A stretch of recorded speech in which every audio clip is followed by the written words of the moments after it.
할렐루야. 4월 4일 토요일입니다.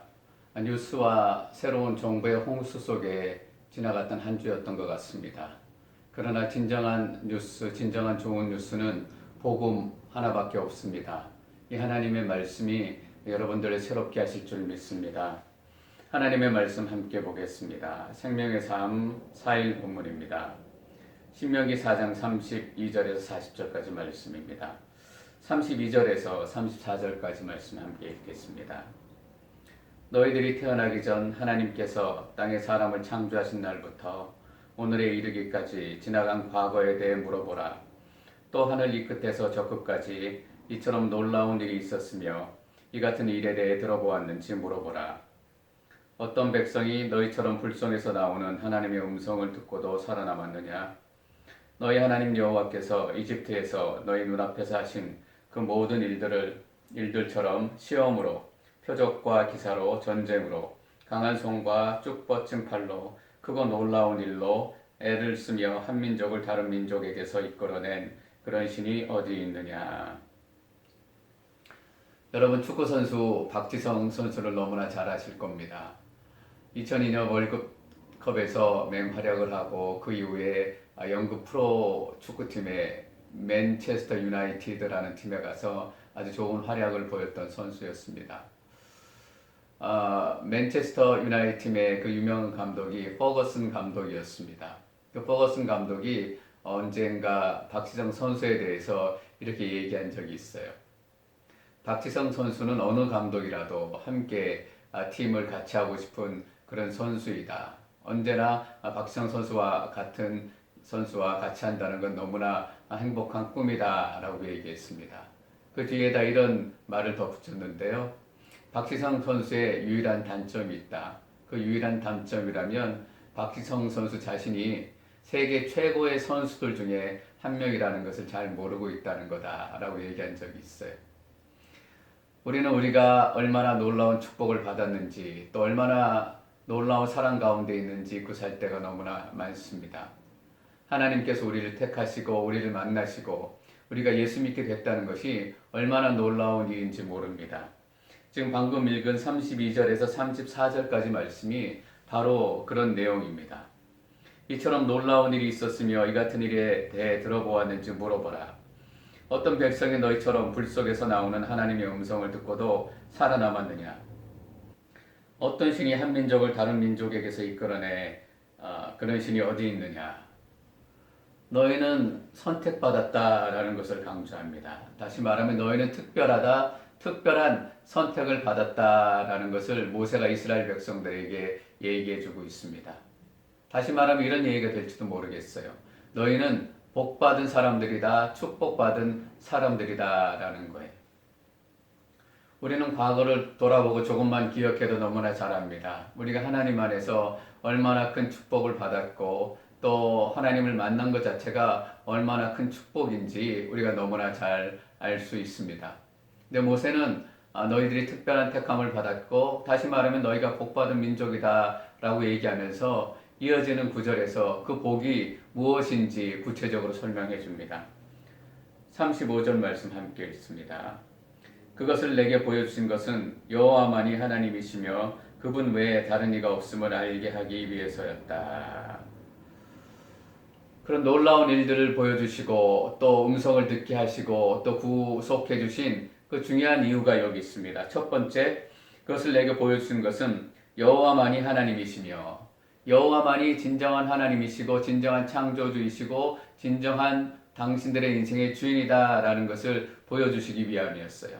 두 번째는 뭐였냐면 그분 외에는 다른 이가 없음을 알게 하기 위해서였다. 첫 번째는 여호와만이 하나님이시다라는 것을 보여주는 것이고 두 번째는 그 외에는 하나님이 없다라는 거예요. 그 외에는 당신들이 의지할 만한 의지할 신도 없고 대상도 없고 오직 하나님만이 여러분들의 의지할 곳 피난처 바위가 된다라는 것을 강조합니다. 여러분 35절의 이 이야기를 한 문장으로 표현하면 어떤 표현이 될까요? 이런 표현으로 바꿔도 좋을 것 같습니다. 하나님이 어떤 분이신지 알려주기 위해서다. 예, 맞습니다, 여러분. 인생의 진정한 복, 한 나라의 진정한 복은 하나님이 어떤 분인지 알게 되는 거예요. 하나님이 어떤 분인지 알게 되면 그 나라도 변하고 그 사회도 변하고 그 인생도 변하게 돼요. 여러분 당연한 얘기죠. 거지처럼 살아가던 어떤 청년이 있었는데 자기 아버지가 왕인 걸 알게 된 거예요. 자기 아버지가 왕인 걸 알게 되면 완전히 그 인생은 바뀌게 되는 거죠. 근데 내가 쫓고 내가 의지하고 내가 신뢰하고 내가 믿는 하나님이 하늘의 하나님이시고 이 땅의 주인이신 것을 알게 되는 거예요. 그러면 당연히 우리의 인생이 변할 수밖에 없습니다. 그래서 사실 하나님이 어떤 분인지 알게 되는 것보다 더 큰 복은 없는 것 같아요. 물론 돈을 많이 버는 것, 또 건강해지는 것, 여러 가지 실제적으로 좋은 일이 많이 생기는 것, 이런 것들도 물론 큰 축복이고 복임에 틀림이 없어요. 그러나 그것과 비교할 수 없는 의미와 그것과 비교할 수 없는 가치를 가진 복은 하나님이 어떤 분인지를 알게 되는 거예요. 그 거지가 아버지가 왕이라는 것을 알게 되면 그 인생이 완전히 달라지는 거잖아요. 그것은 자기가 장사를 잘해서 돈을 조금 더 벌고 자기가 좀 노력을 해서 조금 더 괜찮게 살고 이거하고는 비교할 수 없는 거예요. 아버지가 왕이니까 이 나라가 다 자기 나라가 되고 이 나라의 상속이 다 자기 것이 되는 거잖아요. 하나님이 누구신지 알게 된다라는 것이 바로 이거예요. 하나님께서 이스라엘 백성들을 만나시고 또 출애굽시키시고 또 여기까지 데려오셨던 가장 중요한 목적 중에 하나가 바로 이것입니다. 하나님이 어떤 분인지 알게 되는 것. 36절, 37절, 38절 말씀을 읽겠습니다. 여호와께서는 하늘에서부터 그분의 음성을 듣게 하셨고 너희를 훈련시키시려고 땅에서는 너희에게 그분의 큰 불을 보이시고 그 불 속에서 나오는 그분의 말씀을 듣게 하셨다. 그분이 너희 조상들을 사랑해 그들의 자손들을 선택하셨기 때문에 그분이 큰 힘으로 친히 이집트에서 너를 이끌어내어 너희보다 크고 강한 민족들을 너희 앞에 쫓아내시고 오늘처럼 너희를 그들의 땅으로 들여보내 너희 기업으로 취하게 하셨다. 그런데 그 외에 많은 민족들 중에 특별히 이스라엘을 택하셨을까? 그 노예로 살던 히브리인들을 택하셔서 가장 먼저 하나님이 어떤 분이신지 보여주어야겠다고 생각을 하셨을까? 여기에 답이 있습니다. 37절. 그분이 너희 조상들을 사랑해. 조상들을 사랑했기 때문입니다. 아브라함과 이삭과 야곱과 맺었던 그 언약을 하나님께서 기억하신 거예요. 그리고 그들과 맺은 그 언약을 사랑하신 거예요. 너희 자손을 하늘의 별처럼 많게 할 것이고 또 너희 자손을 땅의 모래처럼 많게 할 것이다. 그래서 너희가 이 땅의 복의 근원이 되게 할 것이다. 아브라함과 이삭과 야곱과 맺었던 그 언약을 기억하시고 또 그들을 사랑하셨기 때문에 히브리 민족을 하나님을 계시하는 도구로 선택을 하셨습니다. 다시 말하면 모세와 또 모세의 동시대 사람들은 그들이 잘나서 하나님께서 택하신 게 절대 아니다라는 거예요. 이유가 무엇입니까? 한마디로 얘기하면 이겁니다. 조상 잘 만나서 부모 잘 만나서. 다시 말하면 모세도 그렇고 이제 모압 이 땅 평지에 서 있는 이스라엘 백성들도 그렇고 하나님을 아는 복을 누리게 된 건 부모를 잘 만나서예요. 조상을 잘 만나서예요. 저희 가끔 이렇게 푸념할 때가 있습니다. 내가 태어나고 싶어서 이 땅에 태어났나? 내가 한국에서 태어나고 싶어서 태어났나? 미국에서 태어나고 싶어서 태어났나? 내가 이런 집안에서 태어나고 싶어서 태어난 줄 아십니까? 태어나고 보니까 여기서 살고 있고 미국이고 한국이고 내가 어떻게 할 수 있는 것이 없지 않았습니까? 라고 불평할 때가 있어요. 여러분 맞습니다. 우리는 조상들을 택할 수도 없고 태어난 나라를 택할 수도 없고 부모도 택할 수 없어요. 태어나서 보니까 여기인 거고 부모고 아버지가 또 어머니가 이런 분인 거예요. 그런데 우리는 그것에 대해 더 불평해서도 안 되고 또 불평할 수도 없어요. 여러분 왠지 아세요? 우리가 조상을 선택할 수는 없지만 내가 우리 자손들에게 어떤 조상이 될 것인가 라는 것은 내가 선택하고 결정할 수 있기 때문이에요. 어려움도 생기고 또 위기가 생겨요. 각 가정마다 여러 가지 모양과 형편은 다르지만 바람이 끝일 날이 없어요. 사실 가정에 위기가 찾아오고 어려운 일이 찾아올 때 엄마 아버지가 서로 탓하면서 당신 탓이야 당신 때문에 그래 서로 손가락질하고 비난하고 그렇게 어려운 시간을 보낸다면 그리고 늘 불평하고 한탄하고 원망하고 근데 여기 다른 부모가 있는 거예요. 어려운 시기가 찾아오고 힘든 시기가 찾아오면 서로 이렇게 얘기하는 거예요. 상황도 이렇게 어려운데 당신이 없었으면 내가 이 시간 어떻게 지나갔을지 몰라. 너무나 당신과 함께하는 게 얼마나 감사한지 모르겠어. 그리고 같이 찬양하고 같이 감사하고 같이 기도하고. 여러분, 우리의 부모는 우리가 선택할 수 없습니다. 여러분 기억하십시오. 내가 우리 자손들에게 어떤 부모가 될 것인가, 어떤 조상이 될 것인가, 그것은 우리의 삶을 통해서 결정이 되는 거예요. 많은 돈을 물려주고 또 큰 집과 좋은 차를 물려주는 거 참 중요한 일입니다. 그것이 꼭 나쁘다라고 얘기하기는 어려운 것 같아요. 그러나 그거보다 더 중요한 것이 있다는 거 우리가 잊지 말아야 합니다. 여러분, 우리가 가풍이라고 얘기할 때가 있습니다. 집안의 분위기, 집안의 흐름이에요.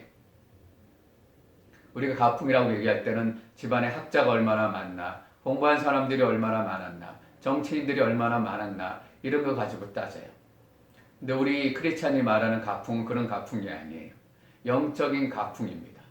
우리 집안에는 어떤 영적인 가풍이 있었나, 어떤 영적인 전통이 있었나, 어떤 영적인 축복이 있었나. 여러분, 이스라엘 백성들을 보십시오. 이들이 하나님 앞에서 이렇게 큰 축복을 받는 이유가 무엇입니까? 아브라함과 이삭과 야곱, 그리고 이어지는 세대에 영적인 가풍이 있었기 때문이에요. 물론 가축도 물려주고 여러 가지 많이 물려줬겠지만 그걸 뛰어넘어서 정말 중요한 것을 물려준 거예요. 하나님, 또 하나님과의 만남, 또 하나님과 만남이 어떤 것인가. 다시 말하면 부모의 영성이 자녀들에게 흘러갔다라고 저는 믿습니다. 그분이 너희 조상들을 사랑해 그들의 자손들을 선택하셨기 때문에 여러분, 하나님께서 우리 자손들을 선택하실 거예요. 물론 그들의 기도도 있고 그들의 헌신도 있지만 우리가 어떤 조상이 되었는지 지금 우리가 선택하기 때문에 하나님, 나는 우리 자손들에게 아브라함과 같은 조상이 되겠습니다. 이삭과 같은 조상이 되겠습니다. 또 야곱과 같은 조상이 돼서 영적인 가풍이 있는 집안을 만들겠습니다. 큰 집, 좋은 차 좋습니다. 그러나 이것이 그들의 인생을 바꾸지는 않습니다. 그들의 인생을 진정으로 바꾸는 것은 그 집안의 영적인 가풍, 영적인 흐름입니다.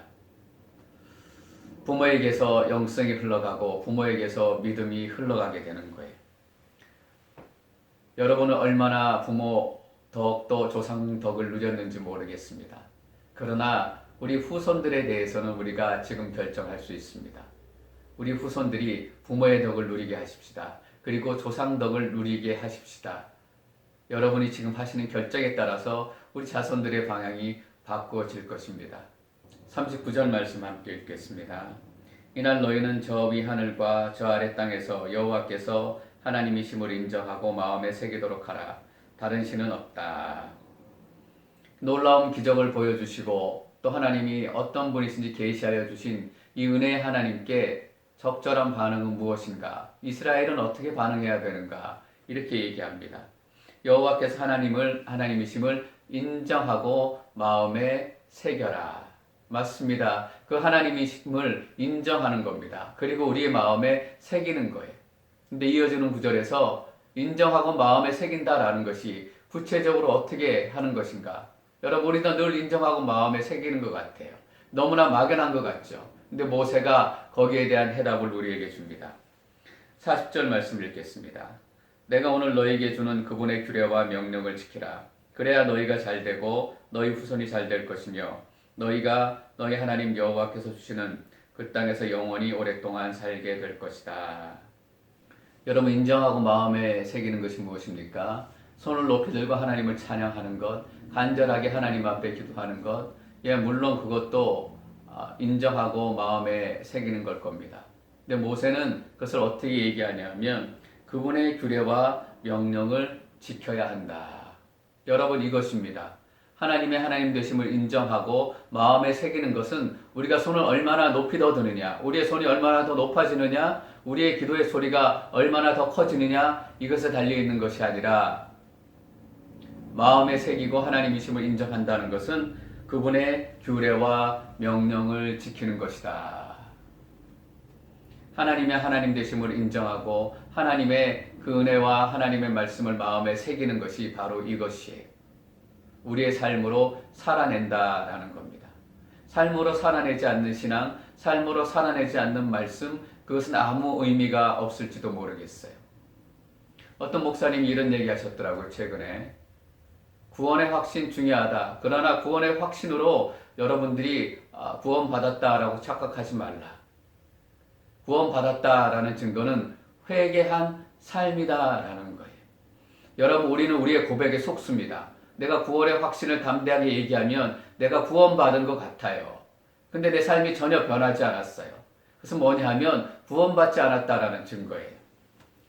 구원받은 삶은 변하지 않을 수 없어요. 구원받은 삶은 회개한 삶이고 유턴한 삶이고 돌아선 삶이기 때문에 이전의 삶과 달라지지 않을 수가 없어요. 내가 아무리 입으로 나는 100% 구원받았습니다. 구원의 확신을 고백한다고 해도 내 삶에 아무런 변화가 나타나지 않으면 그 내 입술의 고백은 다 가짜라는 의미예요.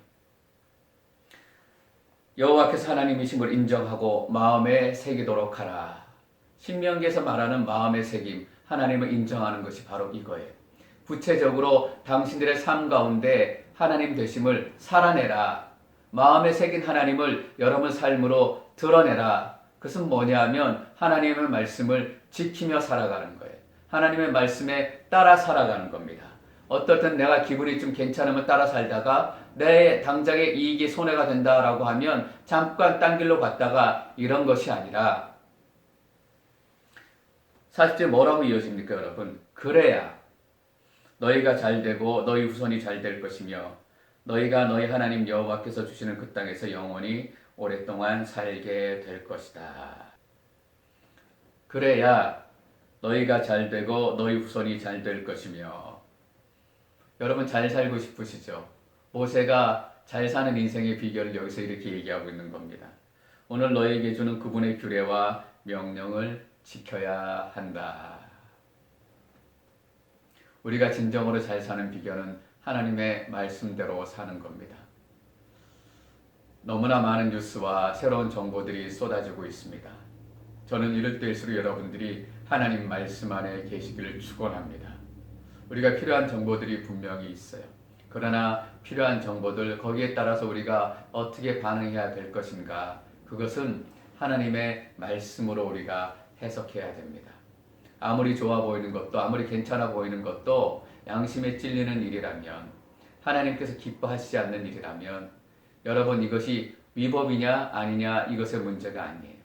크리스찬들은 훨씬 더 높은 윤리적인 도덕적인 기준을 가지고 살아가는 사람들이에요. 위법이냐 아니냐 그 문제가 아니라 양심에 찔림이 있느냐, 아니면 다른 사람들이 손가락질하고 다른 사람들이 불편케 하는 일이냐. 전 여러분들이 하나님의 말씀대로 사시고 이 세상보다 더 높은 가치와 더 높은 기준을 가진 삶을 살아가시기를 축원합니다. 그래야 너희가 잘 된대요. 그래야 너희 후손들이 잘 된대요. 여러분, 지금 우리는 선택할 수 있습니다.